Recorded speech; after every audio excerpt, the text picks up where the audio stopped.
Y finalizamos con la quinta parte de intoxicaciones.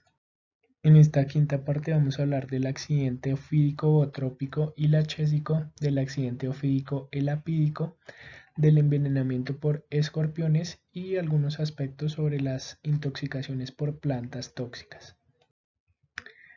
Iniciamos con el accidente ofídico, bootrópico y lachésico. Llamamos accidente ofídico a la intoxicación o envenenamiento por mordedura de serpientes. Tengan en cuenta que el 90 a 95% de todos los accidentes ofídicos en Colombia son por la familia de serpientes Viperidae, la subfamilia Crotaline, y dentro de los géneros que vamos a dividir en este caso son el género botrópico o botrops y el género lachésico o lachesis. Dentro de los géneros botrópico se encuentra el Botrops atrox, el Botrops asper, y en este caso se encuentran las llamadas serpientes Mapaná, la Mapana X, la talla X y la cuatro narices. El Botrops punctatus se encuentra el rabo de chucha, la Mapana rabiseca. Por otro lado, el género Portidium nasutum se encuentra el patoco, la llamada patoquilla, el 24 y la serpiente zapa. También se encuentra el género Protidium lapsbergi y Botriechis schlegeli, donde se encuentran los nombres populares como la víbora de tierra fría, la cabeza de candado, la víbora de pestaña y la granadilla. Y el último género llamado Lachesis muta es la llamada serpiente verrugoso o rieca. Todas estas serpientes, la mayoría habitan en bosque húmedo tropical y bosque húmedo subtropical, y la mayoría afectan extremidades inferiores en personas entre 15 a 44 años de edad mayoritariamente. Estas son las imágenes que nos muestran los diferentes géneros de serpientes del género botrópico y lachésico. Acá hay que clasificar dos cosas: los géneros botrops y el género lachésico. Esta de acá abajo y esta de acá son la Lachesis mutans, es decir, del género lachésico. Y las otras, todas las demás, son de género botrópico. Porque hay que diferenciar el botrópico y el lachésico, porque las mordeduras o el accidente ofídico por estas dos, es decir, la lachesis, así el paciente tiene síntomas clínicos leves, debe tratarse como un accidente ofídico botrópico grave.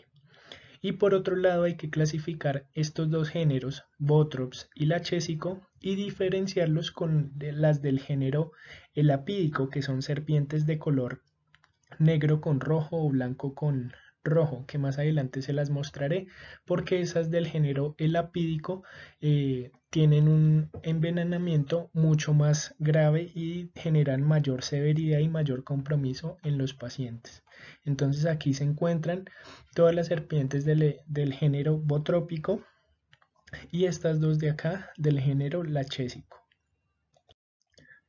Tengan en cuenta que el veneno es una mezcla de más de 50 sustancias que contienen tanto hemorraginas, miotoxinas, fosfolipasa 2, proteasas e inhibidores de la enzima convertidora de angiotensina. Es decir, el veneno tiene un efecto miotóxico, procoagulante, desfibrinante, nefrotóxico y necrotizante sobre los tejidos de los pacientes. Por lo tanto, las manifestaciones clínicas van desde leves a graves y locales a sistémicas. En cuanto a la clasificación de las manifestaciones clínicas, siempre anoten en la historia clínica y busquen ante un accidente ofídico en si son leves, moderadas o graves.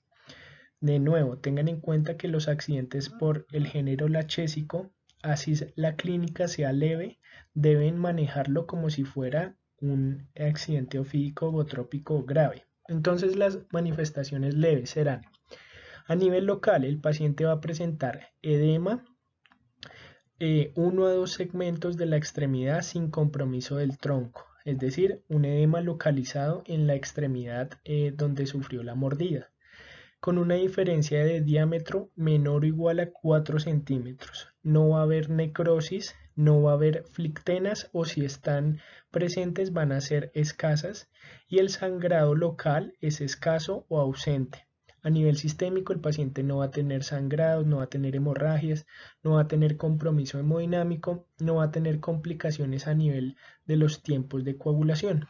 Una manifestación clínica moderada va a ser el edema que compromete 2 a 3 o más segmentos sin compromiso del tronco, que tiene una diferencia de diámetro ya mayor al 4 centímetros, hemorragia local activa, flictenas hemorrágicas, pero no va a tener necrosis. Puede presentar hemorragia sistémica a nivel de las áreas gingivales, puede tener epistaxis o hematuria. No va a tener compromiso hemodinámico y los tiempos de coagulación van a encontrarse prolongados. Y una manifestación clínica grave de accidente ofídico lachésico o botrópico es aquel paciente con edema de 3 o más segmentos y va a tener compromiso del tronco, es decir, edema a nivel sacro, y todo paciente que tenga una mordedura en la cara o en el cuello. Que en el examen físico local se evidencie necrosis y todo paciente que haya sido mordido por un ofídico mayor de 1 metro de longitud. Todos los accidentes por lachesis muta, como les acabé de decir, son accidentes ofídicos graves. Y el compromiso va a ser sistémico con compromiso hemodinámico. Van a haber complicaciones como coagulación intravascular diseminada, lesión renal aguda, sangrado del sistema nervioso central y tiempos de coagulación prolongados. Entonces, de nuevo, accidente ofídico grave, presencia de necrosis, mordedura en cara o cuello, ofidio de más de 1 metro de longitud y todos los accidentes por el género lachesis muta. Existe una prueba que se le realiza a los pacientes con accidente ofídico por Botrox o lachesis muta y es la prueba del todo o nada. ¿En qué consiste? En un tubo de tapa roja, como estos que se encuentran acá, se administran o se obtienen 5 cc de sangre y se colocan 20 minutos de manera vertical, como se evidencia acá. Se gira suavemente luego y se deja horizontal, como se evidencia en este lugar. Lo giran suavemente y se coloca horizontal para ver si hay un coágulo firme o no.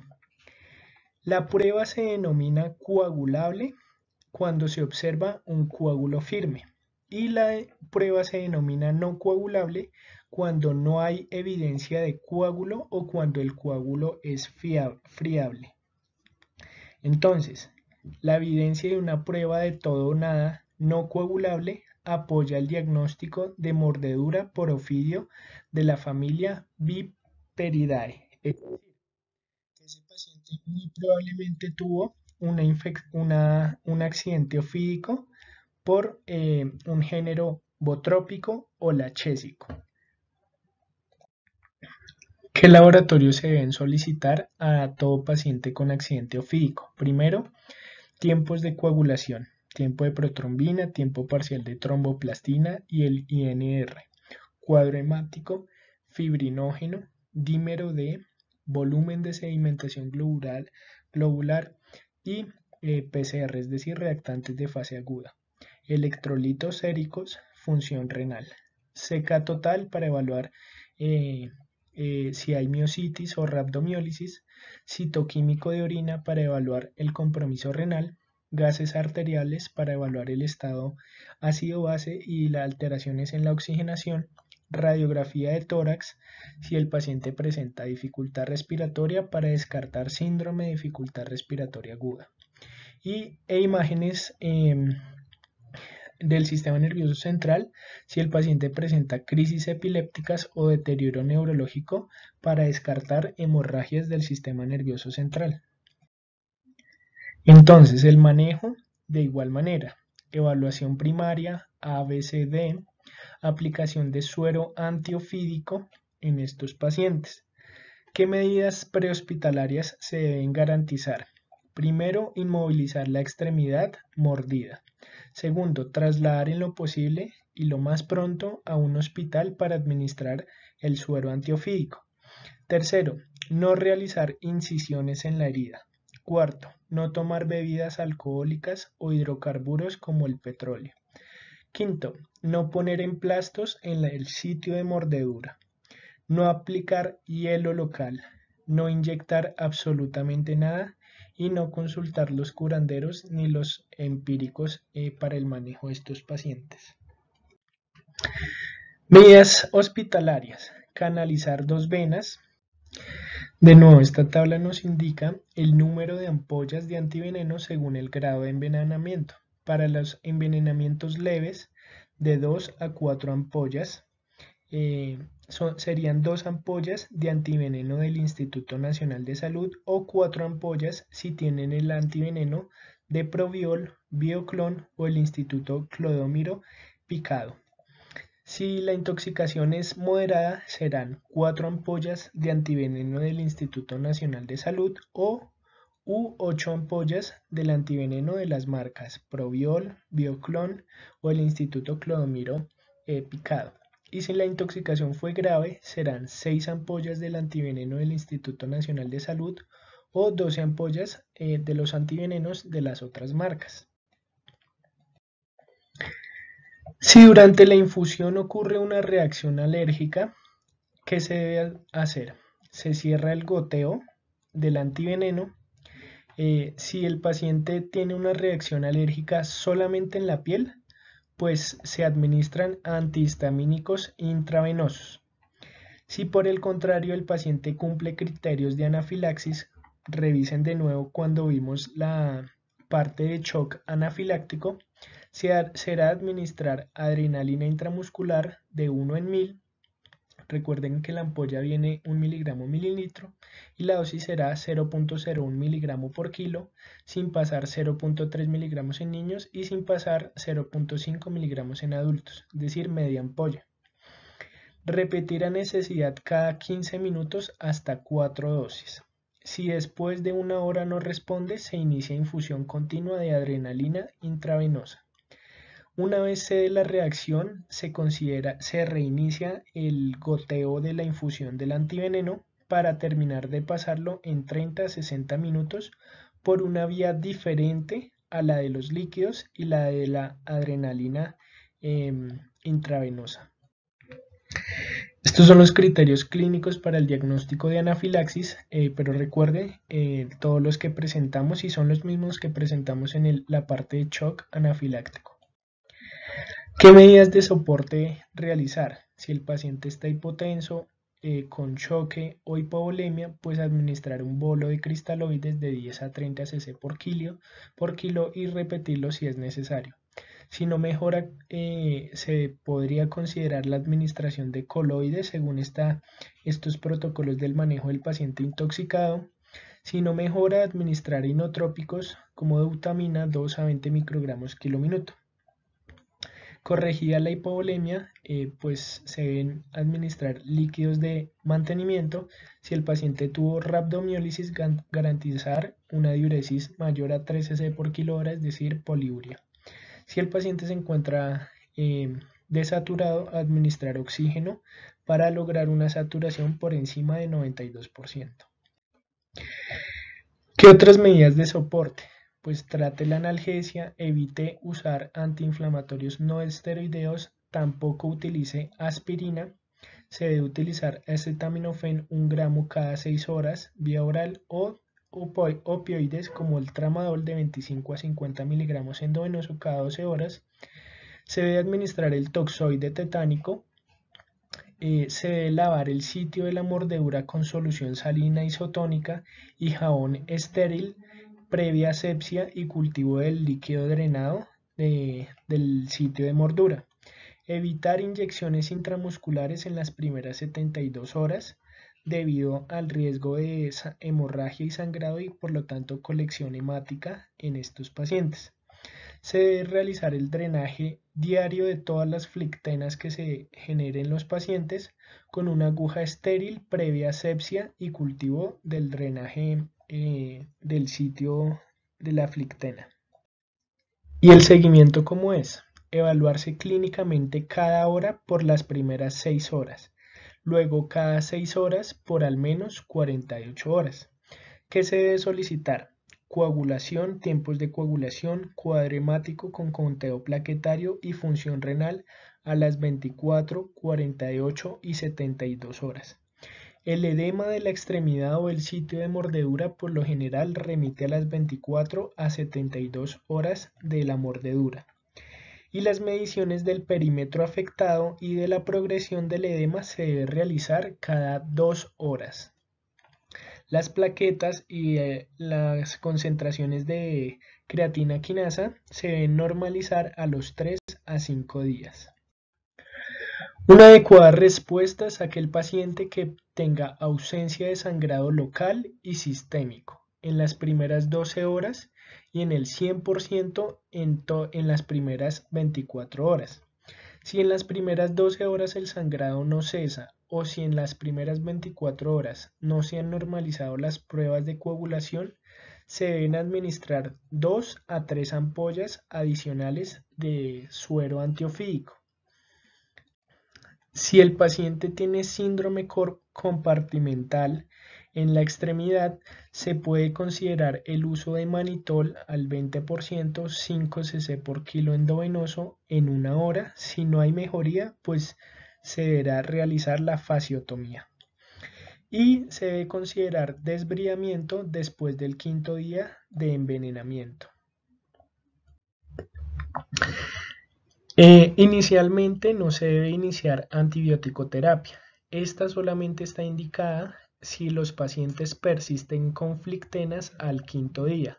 En estos casos se debe realizar gram y cultivo de la secreción e iniciar manejo o cubrimiento antibiótico para gram negativos, cocos gram positivos y anaerobios.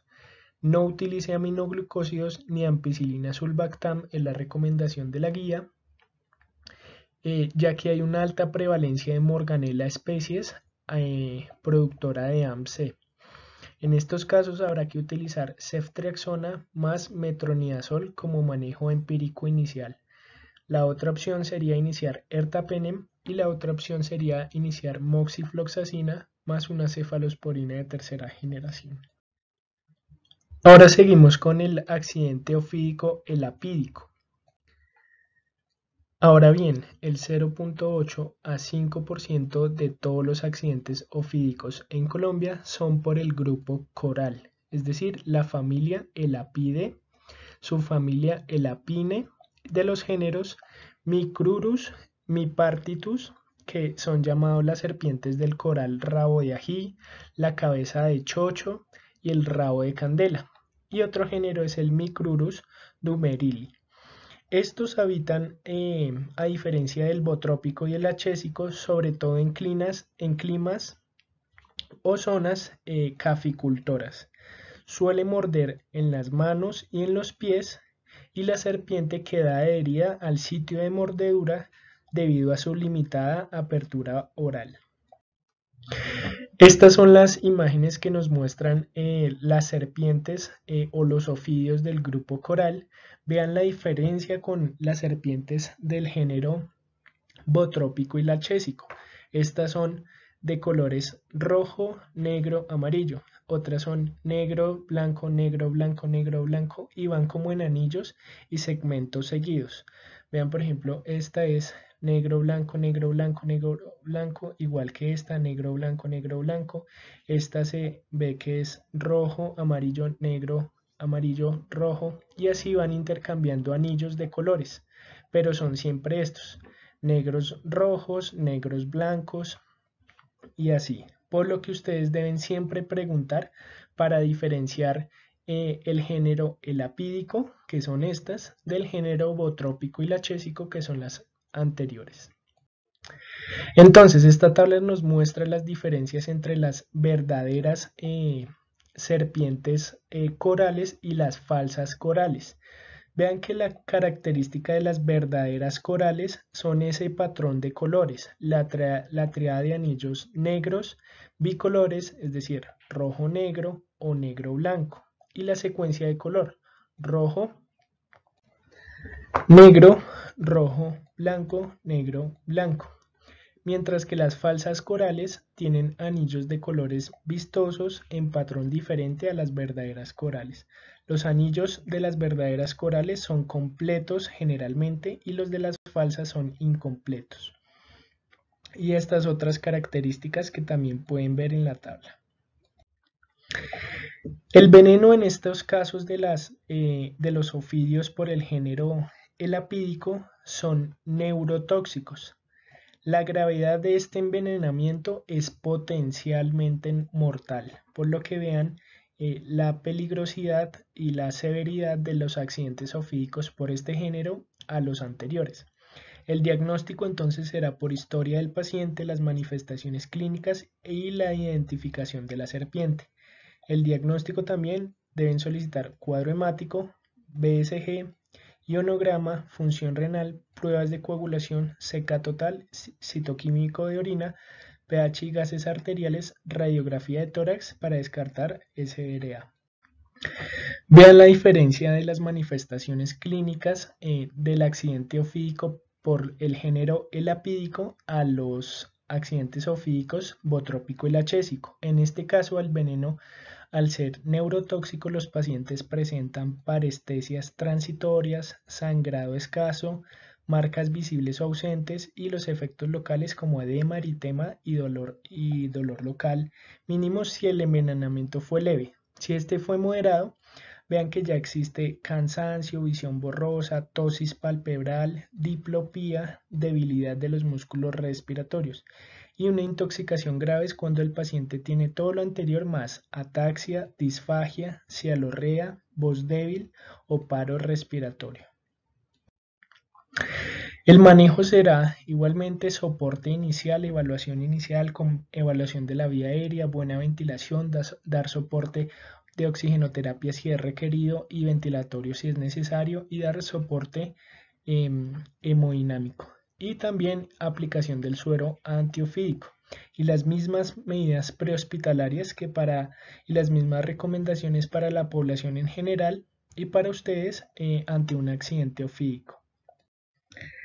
En estos casos, se deberá remitir inmediatamente e iniciar el manejo en la unidad de cuidado intensivo por el riesgo de parálisis respiratoria. Igualmente se canalizan dos venas, una para los líquidos del soporte hemodinámico y la otra para el suero antiofídico. Si hay hipotensión, shock, iniciar cristaloides. Si no responde, iniciar coloides y si no, administrar inotrópicos. Y oxígeno para mantener saturación por encima de 92%. Las medidas hospitalarias serán: todos se tratarán como accidentes ofídicos graves. Entonces, de nuevo, accidente ofídico lachésico se tratará como un accidente ofídico grave botrópico. Y los accidentes ofídicos elapídicos, es decir, estas, se tratarán como si fueran graves. Por lo tanto, se debe administrar de 5 a 10 ampollas de antiveneno monovalente, pero anticoral. Esa debe ser la diferencia.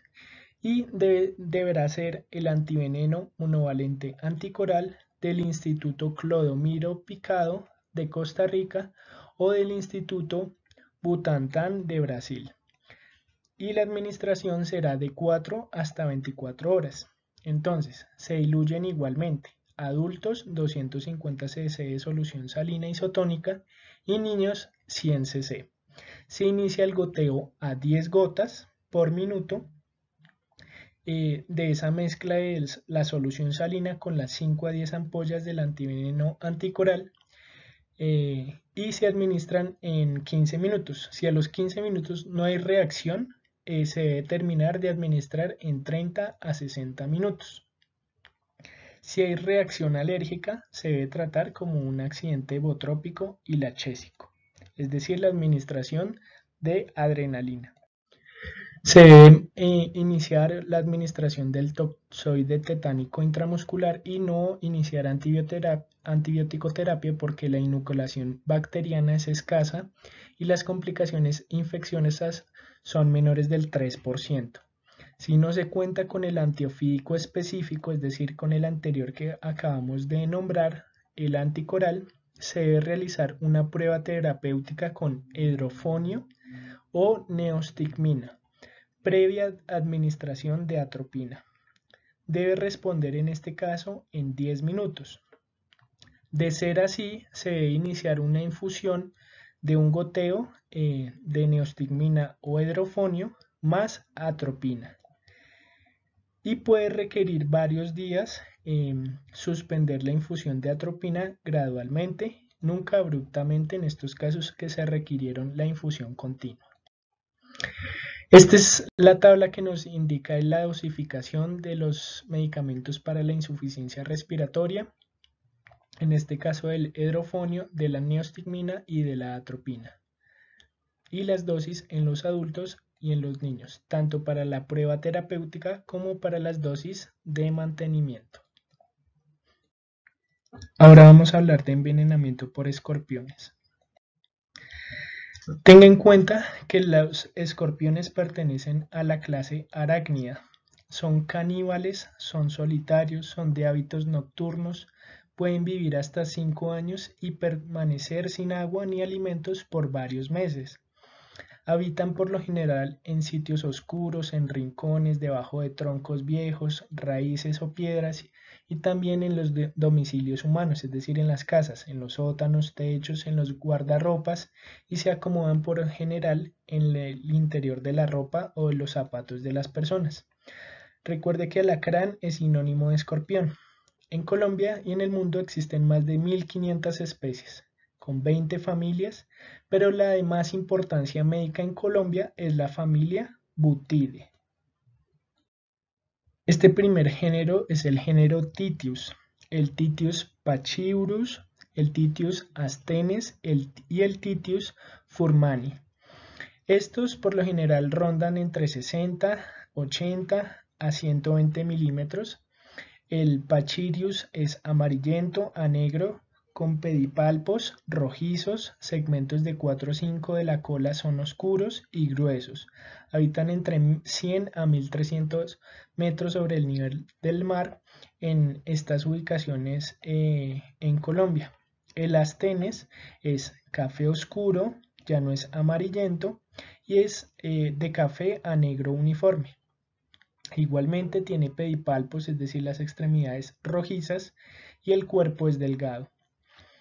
Y por último, este es café oscuro, pero ya habita en niveles más altos sobre el nivel del mar en estas zonas geográficas de Colombia. Estas son las fotos que nos muestran los diferentes tipos del género Titius. Vean acá el Pachyrus, el Astenes y el Furmani. El siguiente es el género Centruroides. El único que se encuentra acá es el Centruroides gracilis, mide de 60 a 120 milímetros, habita entre 1 a 1800 metros sobre el nivel del mar, tiene las patas y la cola amarilla. Esta es la diferencia con el anterior género Titius. Los segmentos 4 a 5 de la cola son más oscuros y está en todo el país, en todo el territorio nacional. Es el escorpión de mayor importancia médica en México. Tenga en cuenta que el veneno de los escorpiones es una mezcla de lípidos, enzimas, péptidos y proteínas de bajo peso molecular, que tiene acciones sobre canales de sodio voltaje dependientes, de canales de potasio calcio dependientes y de canales de calcio sensibles a rianodina. Algunos péptidos producen bloqueo incompleto de los canales de sodio, enlenteciendo y prolongando la duración del potencial de acción. Otros producen apertura espontánea de los canales de sodio con despolarización espontánea, aumento de la excitabilidad y por lo tanto generación de disparos neuronales repetidos. Por otro lado, la estimulación de los canales de calcio presinápticos incrementa la liberación de neurotransmisores y la actividad neuronal. La acción en las neuronas del sistema nervioso autónomo por activación de receptores nicotínicos, muscarínicos y adrenérgicos, con activación, por lo tanto, del sistema nervioso autónomo. Otras toxinas actúan sobre nervios motores y sensitivos periféricos generando dolor e hiperactividad motora. En cuanto a las manifestaciones clínicas, serán leves si el paciente tiene síntomas locales que se den en horas, no ameritan por lo tanto antiveneno y solo se realizará medidas generales. El envenenamiento moderado serán manifestaciones sistémicas que requieren la administración de antiveneno y medidas de soporte. Y el envenenamiento grave es aquellas manifestaciones que pueden llegar a la muerte porque el paciente tiene edema pulmonar, falla respiratoria, arritmias cardíacas, miocardiopatía, pancreatitis y en estos casos el manejo será en unidad de cuidado intensivo.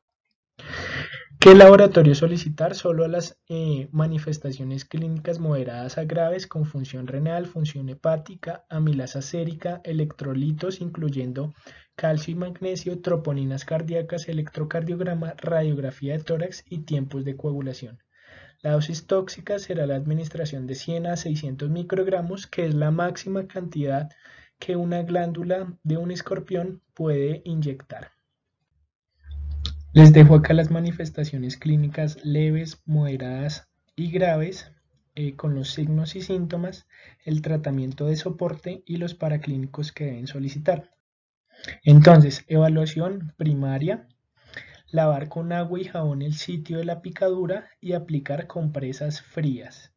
No sumergir en hielo ni hacer incisiones en el sitio de la picadura y la analgesia será con opioides o también se puede administrar antiinflamatorios no esteroideos. Vean que los AINES no se pueden administrar en los accidentes ofídicos. El antiveneno no se debe realizar la prueba de sensibilidad. Si las manifestaciones son moderadas, se administrarán 2 ampollas y si son graves, se administrarán 4 ampollas. Estas ampollas se diluyen en 25 cc en niños y en 50 cc en adultos de solución salina isotónica y se pasan en 30 minutos. Las ampollas se llaman alacramín. Y tengan en cuenta que si a los 60 minutos no hay respuesta, se debe repetir la misma dosis. En ausencia de antiveneno, es decir, que no haya las ampollas de alacramín, pues las complicaciones simpáticas como la hipertensión y el edema pulmonar se podrían tratar con prazosin 250 a 500 microgramos cada 4 a 6 horas en niños de 30 a 60 microgramos por kilo cada 4 a 6 horas por 24 a 48 horas. Se debe administrar el toxoide tetánico y el manejo específico de las complicaciones. Ahora, por último, algunos aspectos de las plantas tóxicas. La primera de ellas es la planta llamada paico. Es esta que se evidencia acá. Es de la familia Chenopodiaceae, nombre científico Chenopodium ambrosioides. Y el nombre común la pueden llamar paico, ambrosía, epazote, la hierba santa y la hierba de la Santa María. Lo usan generalmente como antiparasitario. Es esta planta que mide aproximadamente 1 metro de altura, tiene un olor desagradable, tiene hojas alargadas, tiene flores verdes, tiene frutos cafés, crece en áreas silvestre, en climas fríos y como maleza de cultivos. Crece en todo el país, en todo el territorio nacional. Y los frutos y las semillas son las partes tóxicas de la planta. El paico es rico en monoterpenos y ascaridol, los cuales inhiben la cadena respiratoria de electrones. Y por otro lado, las hojas contienen aceite de quenopodio, las cuales aún la utilizan para preparar infusiones como antiparasitario. Igualmente es muy tóxico estas plantas. Buena absorción por todas las rutas, dérmica, ocular, gastrointestinal, inhalatoria. Es metabolizado a nivel hepático y tiene excreción renal. ¿Qué manifestaciones tendrán los pacientes? Desde 30 minutos hasta 4 horas, dolor abdominal, vértigo, salivación, cefalea, vómitos, tinnitus, ataxia, somnolencia, taquicardia, crisis epilépticas, depresión respiratoria, coma y hasta la muerte. Pero también se puede generar edema pulmonar, hepatitis, lesión renal aguda con hematuria y proteinuria. El aceite de quenopodio es irritante y si hay broncoaspiración puede haber neumonitis química. Como no hay antídoto para esta intoxicación, pues el manejo será la evaluación primaria y manejo de soporte con hidratación, oxigenación, vigilancia clínica, con transaminasas, función renal, citoquímico de orina y electrolitos. Se puede realizar la descontaminación con una dosis única de carbón activado si la ingesta fue menor a 1 hora. Recuerden no inducir el vómito por el riesgo de neumonitis química y porque está contraindicado la inducción del vómito. Si hay episodios eméticos, pues se administrarán antieméticos y si hay crisis epiléptica, el manejo será con las benzodiazepinas. La siguiente planta es la planta llamada ruibarbo. La llaman ruibarbo o el dawang. Esto es una planta de origen europeo, puede alcanzar hasta los 3 metros, tiene hojas grandes de forma de corazón con pecíolos de 2 a 5 centímetros de grosor y su color varía desde verde hasta rojo y son como estas que evidencian en las gráficas. La parte tóxica de la planta son las hojas y los pecíolos, es decir, estas porciones y las hojas. El ruibarbo contiene oxalatos. Estos oxalatos se ionizan en la sangre liberando ácido oxálico que se une al calcio plasmático, por lo tanto forman oxalato de calcio y por lo tanto los pacientes van a tener hipocalcemia.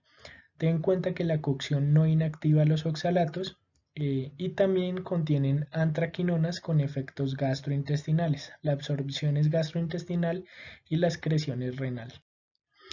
Por lo tanto, los pacientes van a presentar vómito, diarreas que resuelven por lo general en pocas horas, irritaciones en la faringe y el tracto gastrointestinal, acidosis metabólica con anion gap aumentado, alteraciones en la coagulación, lesión renal aguda, alteraciones electrolíticas, de las cuales la más importante es la hipocalcemia, y si es severa será tetania, hiperreflexia, espasmos musculares y crisis epilépticas. Y se evidencia hiperoxaluria con una excreción de oxalato mayor de 0.5 milimoles por cada 1.73 metros al cuadrado en 24 horas. El manejo será de soporte, evaluación primaria, no hacer descontaminación gastrointestinal. El tratamiento será sintomático, administración de líquidos endovenosos suficientes para excretar esos cristales de oxalato de calcio y para el paciente con hipocalcemia sintomática administrar gluconato de calcio al 10%, 10 cc endovenoso por 10 minutos, es decir, una ampolla, con monitoreo cardíaco y repetir si hay signos o síntomas o si el paciente presenta QT corto.